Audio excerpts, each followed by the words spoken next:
Hi everyone, good evening. Welcome back to another exciting episode.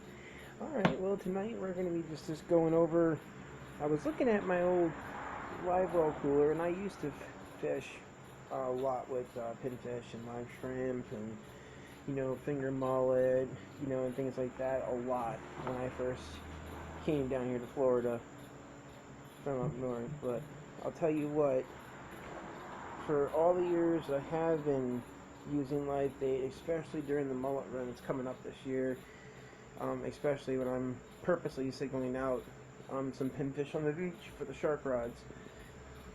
This little cooler has been a lifesaver, and you could probably save yourself a ton of money too by getting yourself one of these little 20 to 30 quart coolers and making yourself your own insulated bait well.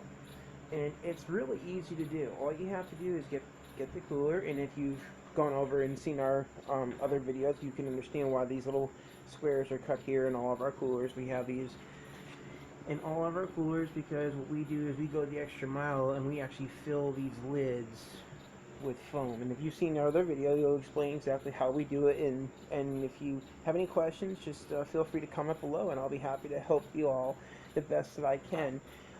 Again, if you're new to the show, I am autistic, so if you all just bear with me, and I'll get y'all through this video step by step, okay? Alrighty.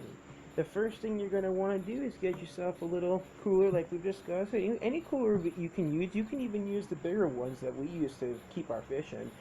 But these ones here we found work perfect for like shrimp and your just your basic bait fish, and especially pinfish. These really work because it insulates the water, it keeps the water nice and cool, and it keeps your fish alive your bait alive a lot longer. And so all you have to do is just get yourself one of these little Mr. Bubbles, which is just a little aerator, okay? And once you've done that, you've gotten yourself your equipment. Pop that off there for you. Kind of hard to do one-handed, y'all, so just bear with me, please. Okay, now you see here what I've done is I just took a little piece of tin metal, and it already had 2 holes in it. I found in the bottom toolbox, and I didn't know what it was for, and so it wasn't to go to anything. It was just extra laying around, and I used 2 self-tapping screws left over from our porch project, and I just screwed it onto there like that. See, and just a little metal plate goes on there, you see. Okay, and then what you do is you take your Mr. Bubbles, your little aerator, which you can get at Walmart, or Amazon has for great deal. They have great deals on Amazon, for Mr. Bubbles products. I really do recommend you guys check them out. If not, I'll leave a link in the description for y'all, and y'all can check them out when you have a chance. And for me, that's all you do. Just, it has already a little clip on the back to go in the back like your bucket or your 5-gallon bucket, so it doesn't go into the bucket itself, not the water part, but just to hook onto the outside lip of the bucket. And it just clips on to the little piece of metal that we attach to our cooler. You run the hose up. You drill yourself a little hole here. See, just a little 1/2-inch hole. You can use a dado bit or an auger bit. It really doesn't matter. It's all going to drill right through plastic. Now, if you look real close, y'all, if you've seen our other videos, you'll know exactly what I'm talking about right here. Now, if you look real close here, you see this? You see in between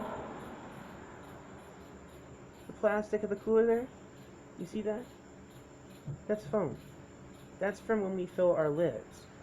That should show you exactly right there how effective this is. Look how thin it is. Look how it got in there. That little air gap in there. I mean, you could probably squeeze a piece of paper in there. It's so thin.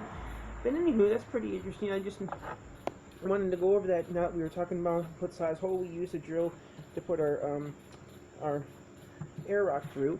Now if you open up your lid, now one thing I probably should mention, y'all are probably going to say, well, that's silly, why didn't he just drill a hole right through here and just run the hose, from here and in? Why did he have to go this whole extra step to drill it in through the lid?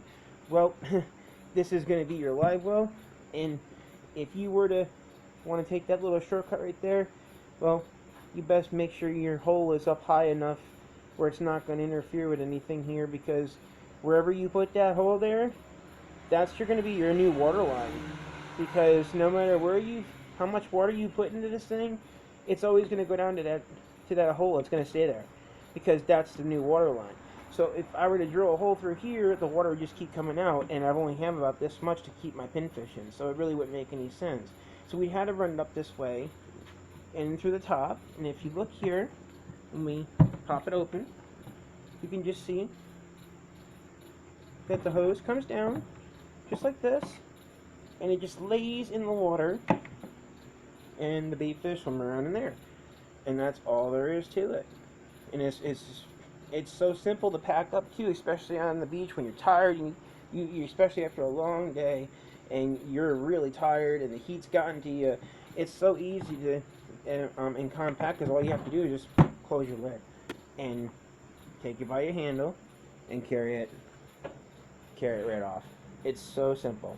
It's very easy to do, and believe it or not, it may not be the prettiest thing that's put on the outside of your cooler there, but it's going to keep your fish alive a lot longer than just putting them in a regular 5-gallon bucket where there's no installation whatsoever to keep that water nice and cool, which you do in fact want. I actually throw some ice in there for them once in a while to keep that water nice and cool. But during the winter time, when the water's in the 60s, oh, the pinfish love it. I mean, especially being in the cooler.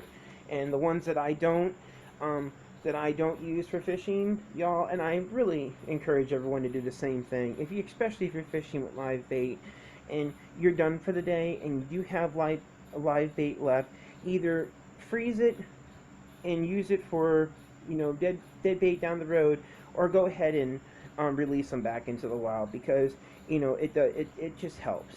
You know what I'm saying. So that'll be it for this evening. But if y'all wanted to take a look here at the side of the cooler and all, how we have it all rigged up for our pinfish, I just thought this would be a nice little neat video to show you all on the side, kind of behind the scenes type thing, before we actually get started with the season, which is going to be released and premiering this this fall. So I wanted to give you guys a little behind the scenes information about some of the equipment that we use, and I'll be making you more videos here as soon as I get over this nasty cold. I've had a nasty cold now for about a week, so I'm just hoping to get over that soon, and then I'll be making more videos for y'all. But this is the insulated homemade do-it-yourself live bait well by the Jolly Green Fishing Show. Hope y'all liked it, and take care, guys, and we'll see you on the beach. Bye.